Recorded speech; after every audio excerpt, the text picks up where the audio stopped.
Perkenalkan, nama saya Siti Mirianti. Saya dari Prodi PGSD UPJJ UTS Surabaya. Di sini saya akan menjelaskan mengenai pelajaran dari sejarah Pancasila bagi generasi muda yang terfokus pada proses lahirnya Pancasila.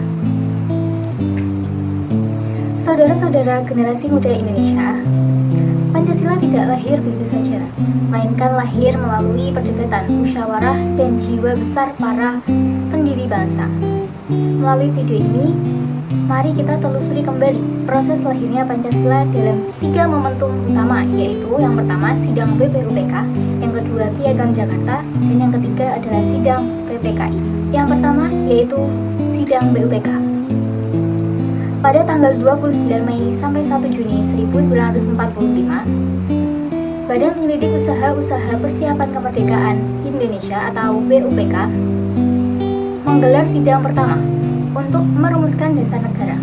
Dalam sidang tersebut, 3 tokoh menyampaikan gagasannya.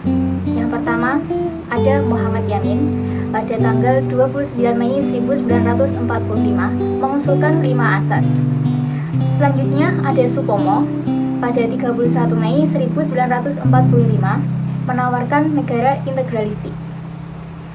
Lalu ada Soekarno pada tanggal 1 Juni 1945 yang menyampaikan pidato, kemudian kita kenal sebagai lahirnya Pancasila. Beliau mengusulkan 5 dasar, yaitu kebangsaan Indonesia, internasionalisme atau perikemanusiaan, mufakat atau demokrasi, kesejahteraan sosial, dan ketuhanan yang Maha Esa. Dari BPUPK ini, kita belajar bahwa perbedaan pendapat bukanlah perpecahan. Para pendiri bangsa berani mengemukakan gagasan berbeda tetapi tetap duduk bersama dalam satu forum demi tujuan yang sama, yaitu Indonesia Merdeka. Sikap inilah yang harus kita teladani dalam era digital yang penuh polarisasi ini. Itu Piagam Jakarta. Untuk menindaklanjuti sidang BPUPK, dibentuklah Panitia 9 yang pada 22 Juni 1945 menghasilkan Piagam Jakarta. Piagam ini memuat rumusan dasar negara dengan 7 kata pada sila pertama, yaitu ketuhanan dengan kewajiban menjalankan syariat Islam bagi pemeluk-pemeluknya. Namun, rumusan tersebut kemudian menimbulkan keberatan dari tokoh-tokoh wilayah timur Indonesia. Pelajaran yang kita ambil dari Piagam Jakarta ini yaitu mengajarkan kita arti kompromi kenegaraan. Demi persatuan Indonesia, para tokoh rela mengubah rumusan yang telah disepakati. Inilah bukti bahwa Pancasila lahir dari jiwa besar dan toleransi, bukan pemaksaan kehendak suatu golongan saja. Generasi muda harus meneladani semangat merajut perbedaan menjadi kekuatan.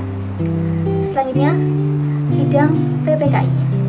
Sehari setelah proklamasi kemerdekaan, pada 18 Agustus 1945, Panitia Persiapan Kemerdekaan Indonesia atau PPKI mengadakan sidang. Dalam sidang tersebut, atas usul Muhammad Hatta dan demi menjaga keutuhan bangsa, 7 kata dalam Piagam Jakarta diubah menjadi ketuhanan yang Maha Esa, yang awalnya dari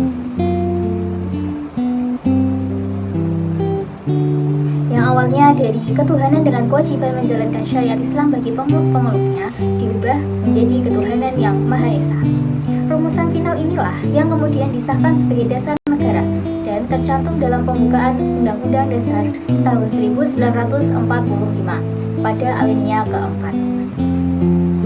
Pelajaran yang dapat kita ambil dari sidang PPKI ini yaitu PPKI menunjukkan bahwa kemerdekaan harus dilandasi dan harus segera diisi dengan fondasi yang kokoh dan inklusif.